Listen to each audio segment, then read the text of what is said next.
Student, एक बार पुनः सच्चिदानंद learning channel में आप लोगों का स्वागत है। स्टूडेंट, हमारे इस चैनल पर क्लास 11 का English, prose, poetry, supplementary section के तमाम क्वेश्चन अपलोड हो रहे हैं लगातार, और साथ ही ग्रामर भी कराए जा रहे हैं। अतः आप हमारे चैनल में जो प्लेलिस्ट बना है इंग्लिश क्लास 11 NCERT, उस पर ज़रूर जा कर के हर वीडियो को चेक करें स्टूडेंट। और जो लोग प्लीज़ नए हैं, चैनल को सब्सक्राइब कर लें। तो आज हम लोग स्टूडेंट इस वीडियो में क्लास 11 का ये पोएम देखने वाले हैं, द चाइल्डहुड। इसके इम्पोर्टेंट सेंट्रल आइडिया को हम लोग चेक करेंगे। मार्कस नाइटिन इसके कवि हैं। इस पोएम में स्टूडेंट ये बताया गया है, जो कवि है ये बताया है कि मुझे तो ये पता नहीं कि मेरी बाल्यावस्था कैसे चली गई, कब चली गई। तो स्टूडेंट, ये जो चाइल्डहुड होता है हर व्यक्ति के जीवन में ज़रूर आता है, काफ़ी ये विशेष समय होता है, और किस प्रकार से ये आता है और चला जाता है, इसी के बारे में जो कवि है जिक्र कर रहा है। आइए जानते हैं।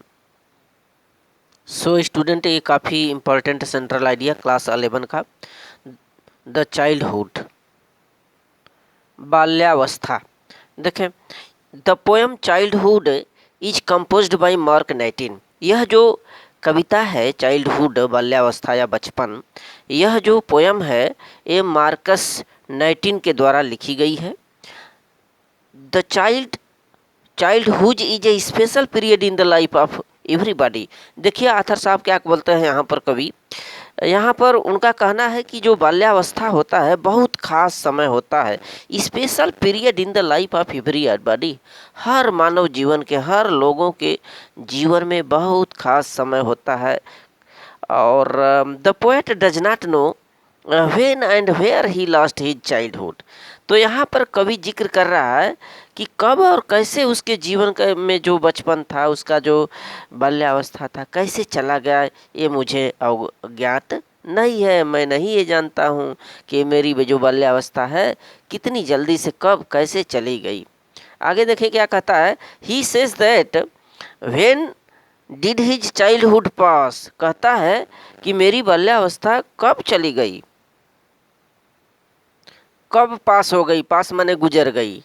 ठीक, आगे देख कर was it is the was it the time when he realised that hell and heaven could not be found in geography. आगे कवि कहते हैं कि मेरी बाल्यावस्था या बचपन कब चली गई। तो आगे पूछते हैं कि was it is the time, क्या उस वक्त व्हेन ही रियलाइज्ड, जब उसे महसूस हुआ कि हेल एंड हेवन, यानी कि ये जो नरक है और ये जो स्वर्ग है, could not be found in the geography, यानी भूगोल में नहीं पाए जाते। क्या उस वक्त मेरी बाल्यावस्था चली गई, या उस वक्त मेरी बाल्यावस्था का मुझे पता चला जबकि मैं यह जान पाया कि स्वर्ग और जो नरक होते हैं भूगोल में नहीं पाए जाते हैं।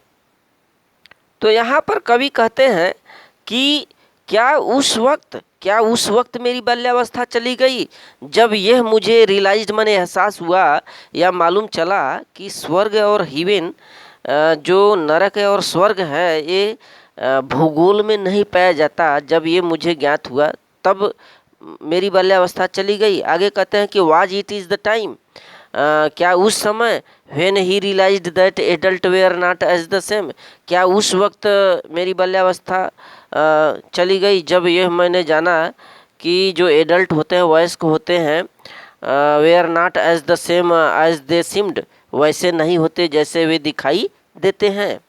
यानी यहाँ पर ये बोल रहे हैं कि जो वयस्क लोग होते हैं, वयस्क वैसे बिल्कुल नहीं होते जैसे वे दिखाई देते हैं, एक दूसरे से बातें करते हैं, प्रेम करते हैं। यहाँ पर कवि बता रहे हैं क्या उस वक्त मेरी बाल्यावस्था चली गई, या was that time when he knew that his mind is own, क्या उस वक्त मेरी बाल्यावस्था चली गई जब वह यह समझने योग्य हो सके, या यह न्यू माने जान पाए कि उनका जो मस्तिष्क है अपना का, स्वयं का है, यानी वो जो चाहे वो सोचे वो करें। क्या उस वक्त मेरी बाल्यावस्था चली गई। आगे पूछते हैं कि in the end he says that all he knows only it is hidden in a baby face. आगे कवि ये कहते हैं कि अंततोगत्वा ये कहते हैं कि ऑल ही नोज ओनली, माने जो कुछ भी उनको पता है या जो कुछ भी वो जानते हैं इसके बारे में कि it is hidden in a baby face, यानी जो बाल्यावस्था है वह किसी बच्चे के चेहरे पर छिपी हुई होती है, उसके चेहरे में यह हिडन होती है। हिडन मीन्स छुपी हुई होती है। मुझे तो बस इतना ही मालूम है कि जो बचपन है, चाइल्डहुड है, बच्चे के चेहरे में छुपी हुई होती है। तो ये स्टूडेंट काफ़ी इंपॉर्टेंट सेंट्रल आइडिया है, इसको नोट कर लें।